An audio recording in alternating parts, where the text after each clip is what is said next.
Ad oltre 2 anni dall'inizio della pandemia da coronavirus, sono 319.000 le prestazioni sanitarie accumulate e ancora da smaltire da parte del sistema sanitario regionale. I dati e l'annuncio da parte dell'assessore regionale alla sanità Manuela Lanzarin, della Giunta Zaia, che parla di 131.000 prestazioni recuperate tra visite, ricoveri e attività di screening sulle quasi 500.000 che erano rimaste sospese, e quindi l'annuncio per l'autunno: fine delle liste d'attesa. Questa è la promessa dell'assessore regionale alla sanità. Dopo l'estate contiamo di smaltire gli elenchi. La regione ha stanziato milioni di euro, 45 milioni l'ultima tranche, proprio per arrivare a smaltire le liste d'attesa, e per farlo questi milioni di euro possono essere destinati alle strutture private, al privato accreditato, che avrà il compito appunto di recuperare tutte le prestazioni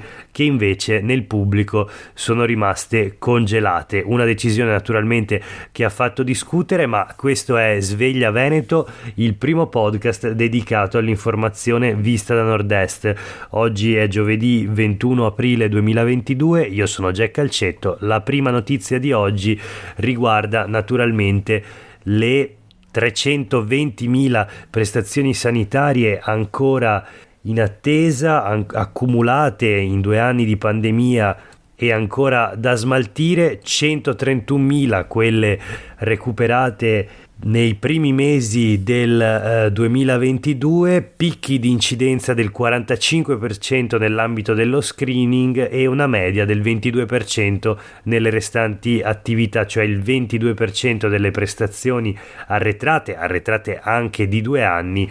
Ebbene, solo il 22% è stato recuperato. La richiesta da parte dell'assessore regionale alla sanità, la proposta è quella di prorogare l'impiego dei sanitari in pensione e degli specializzandi, e la missione, lo dice candidamente l'assessore alla sanità: l'ostacolo maggiore non riguarda né i fondi né la tecnologia disponibile, bensì la perdurante carenza di personale. Insomma, il problema della sanità veneta è quello che i sindacati, tra gli altri, ma soprattutto le organizzazioni sindacali, denunciano da anni: assenza di una programmazione efficace proprio per quanto riguarda la copertura degli organici e la fuga del personale sanitario verso il privato, verso l'estero, ma anche verso altre regioni.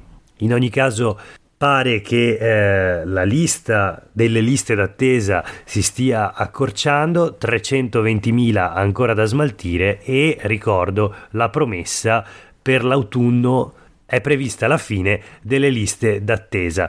Questa la prima pagina, con articoli tra il Gazzettino, un pezzo di Alda Vanzan, e i quotidiani del gruppo Gedi con Filippo Tosatto. Ma voltiamo pagina e in realtà torniamo sulla prima pagina, ad esempio del Mattino di Padova, dove si parla del blitz dei Novax a Padova e Venezia, sui muri dell'Agenzia delle Entrate dell'Ateneo Patavino, scritte contro il presidente della giunta regionale Luca Zaia, il sindaco di Padova Sergio Giordani e il presidente del consiglio Mario Draghi. Denunciate 2 persone per danneggiamento, indagano carabinieri e Digos. Un articolo di Scenario di Enrico Ferro: la procura di Firenze sta indagando su questo gruppo radicale, la rabbia ora sfocia in eversione, doppia regia nazionale e locale. Questo è il titolo. Scatta la protezione per Giordani, ma io non mi faccio intimorire, dice il sindaco di Padova, ricandidato alle elezioni amministrative di giugno. Le contromisure decise dal prefetto padovano Raffaele Grassi dopo la riunione con le forze dell'ordine, quindi decisa una sorta di protezione per il sindaco Sergio Giordani. Pattuglie di forze dell'ordine lo seguiranno mentre torna a casa o quando raggiunge il municipio. I luoghi imbrattati ora diventeranno naturalmente obiettivi sensibili, su tutti sarà aumentata la vigilanza. Dal mondo politico arriva una solidarietà bipartisan e una condanna naturalmente a questo gesto. Le scritte, ci sono le fotografie sui quotidiani di oggi: Draghi assassino, Zaia Giordani carnefici della dittatura sanitaria, Zaia Giordani nazisti è quello che si può leggere, e il simbolo della W nel cerchio. Quindi solidarietà bipartisan, solo chi non ha argomenti ricorre alla violenza. Questa è un po' la dichiarazione che si legge sempre sui quotidiani del gruppo Gedi, e sul Corriere del Veneto un pezzo a firma di Roberta Polese: Zaia e Giordani nel mirino dei Novax, sotto vigilanza la casa del sindaco di Padova, scritte anche a Venezia, e la dichiarazione della Casellati, Elisabetta Casellati, presidente del Senato della Repubblica Italiana. Offendono tutti queste scritte, si tratta di scritte ingiuriose, sono comparse ieri mattina a Padova sui muri appunto delle sedi di Azienda Zero, Agenzia delle Entrate e degli istituti di biologia e matematica dell'università. Nel mirino il presidente della giunta regionale Luca Zaia, il sindaco di Padova Sergio Giordani e il presidente del Consiglio Mario Draghi. Nella giornata di ieri, tra l'altro, l'episodio era già stato denunciato dalle associazioni degli studenti, in particolare Studenti per Udu Padova, che aveva pubblicato le foto delle scritte sulle sedi universitarie, appunto denunciando e condannando il gesto, dicendo: la ricerca e l'università devono essere sempre libere, non accettiamo intimidazioni. Siccità, torniamo a parlare di siccità, una notizia flash, si parla della guerra dell'acqua, questo è il titolo scelto dal Corriere del Veneto. Trento e Bolzano in qualche modo voltano le spalle, questa è la lettura del quotidiano: invasi vuoti, noi non li apriamo, voltano le spalle al Veneto. Naturalmente l'assessore trentino dichiara: se il Veneto è in emergenza chieda a Roma di ordinarcelo. Il riferimento è alla richiesta che nei giorni scorsi il Veneto aveva fatto pervenire, la regione del Veneto aveva fatto pervenire alle province autonome di Trento e Bolzano la richiesta di aprire gli invasi per una portata di 20 metri cubi d'acqua al secondo da ciascuna provincia, quindi 40 metri cubi d'acqua al secondo chiedeva la regione del Veneto. La risposta: Trento e Bolzano dicono che i loro invasi, data la scarsità di precipitazioni degli ultimi mesi, sono pieni solo al 20%, insomma non abbiamo abbastanza acqua per darvela, e comunque dovete chiedere al governo.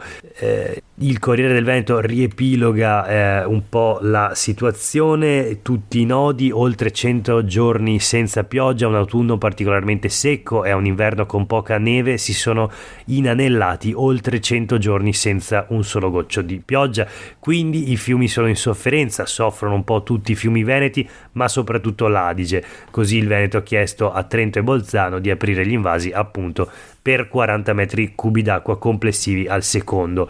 C'è un problema, l'agricoltura è in pericolo, l'acqua da prelevare per irrigare le coltivazioni è poca, troppo poca, si mettono così a rischio le coltivazioni a partire dal paesaggio rurale del Polesine, che è assolutamente riarso. E quindi il no dei cugini d'oltreconfine, così scrive il Corriere del Veneto. Trento e Bolzano rispondono che la siccità pesta duro anche lì, tanto che i bacini sono pieni solo al 20%. Soddisfare le richieste della Regione Veneto non è giudicato praticabile, e allora la Regione appronta l'ordinanza: prelievi dai fiumi tagliati del 50%. La Coldiretti dice che i nuovi invasi ai microbacini non sono più rinviabili, la siccità ormai è sistemica. E torniamo a parlare dell'ordinanza: prevederebbe lo stop con delibere comunali all'irrigazione di orti e giardini, e si prevede anche il divieto per le operazioni di lavaggio domestico delle auto. Vedremo come verrà definita effettivamente questa ordinanza. Voltiamo pagina. L'autonomia litiga il centrodestra, questa volta litiga la Lega con se stessa in qualche modo. La notizia è che ieri in commissione affari costituzionali del Senato si è votato per il via libera ai pieni poteri per Roma. In sostanza la città di Roma dovrebbe vedere attribuiti i poteri e le competenze di una regione, a parte eccettuata la sanità. La Lega in Veneto si indigna con Villanova, il capogruppo della Lega in Consiglio regionale, però qualcuno gli fa notare che proprio i suoi colleghi nella commissione appunto parlamentare, i colleghi leghisti hanno votato a favore di questo provvedimento per appunto Roma capitale. Insomma, una querelle infinita, con Villanova che parla dell'autonomia del Veneto, accusa il PD e il Movimento 5 Stelle di ostruzionismo per la riforma.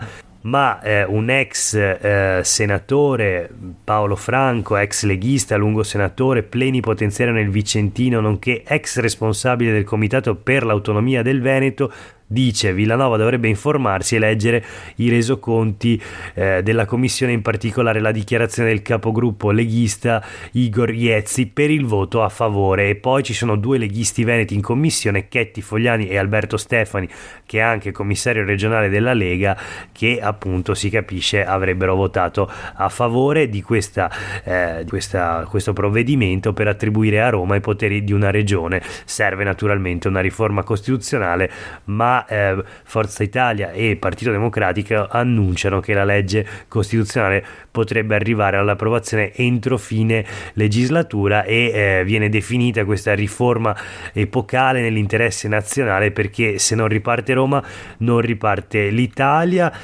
Possamai, consigliere regionale del Partito Democratico, capogruppo in regione del PD, dice: sull'autonomia la Lega è andata in cortocircuito, Villanova dovrebbe parlarne con il suo coordinatore regionale Stefani, quanto a noi restiamo federalisti, a giorni depositeremo la richiesta per una commissione speciale sull'autonomia in cui lavorare insieme. Insomma, abbiamo dato ampio spazio a questa notizia, non notizia forse perché poi non si capisce realmente di cosa si stia parlando, di che autonomia si tratti. E allora voltiamo pagina e parliamo ancora della politica. Le elezioni a Verona, ora Forza Italia con il senatore Gasparri prova a lanciare la sfida, ma la lancia addirittura il presidente della giunta regionale Luca Zaia. Cioè, le elezioni di Verona assumono una dimensione non solo nazionale ovviamente, ma anche regionale.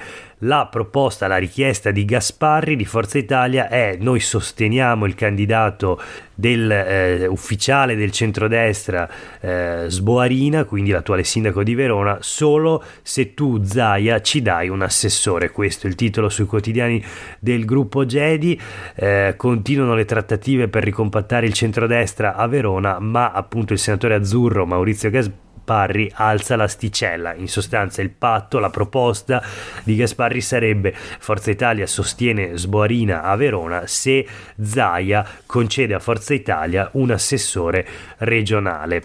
Altrimenti, si capisce, Forza Italia potrebbe valutare il sostegno allo sfidante interno al centrodestra Flavio Tosi, ex sindaco di Verona e peraltro vecchio avversario anche di Zaia alle elezioni regionali del 2015. Altre elezioni amministrative si vota naturalmente, oltre che a Padova con la ricandidatura del sindaco uscente Sergio Giordani, si vota anche a Cortina nel Bellunese, la grande corsa per il sindaco dei giochi. Questo è il titolo del Gazzettino di oggi, un articolo di Marco Ribona in cui si parla, il riferimento naturalmente è alle Olimpiadi invernali del 2026. Il sindaco uscente Ghedina se la vedrà con almeno altri 3 candidati. In palio ci sono appunto i giochi invernali del 2026 Milano Cortina. Il voto garantisce una visibilità mondiale, scrive il Gazzettino, e sarà deciso da 5.000 elettori. Tanti sono gli aventi diritto al voto appunto nel comune di Cortina. Fioccano i pretendenti appunto al ruolo del sindaco di Cortina. Il principale sfidante è l'ex assessore Lorenzi, che ha cambiato schieramento ma in campo ci sono anche gli ambientalisti. E allora chiudiamo con 2 notizie flash.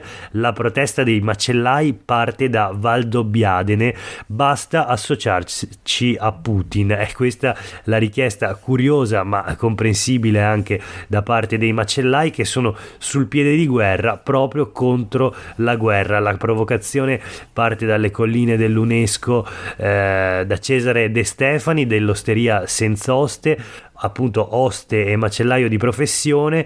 È un'iniziativa che appunto parte dal trevigiano Cesare De Stefani. Con un gruppo di colleghi chiediamo con forza che si dica basta all'uso improprio della parola macellaio. È sbagliato usare il nome della nostra professione per chi ammazza la gente, e quindi non associateci a Putin. E questa è la richiesta anche in televisione di Fabrizio Nonis, anche telemacellaio, che si ribella all'accostamento con il presidente russo Vladimir Putin. L'ultima notizia di oggi riguarda i turisti fantasma, giro di vite a Venezia, controlli a tappeto di vigili e finanze. Il titolo sul Corriere del Veneto. Si parla di una task force creata ad hoc per contrastare i bed and breakfast abusivi, e questa task force avrebbe già scoperto oltre 100 alloggi.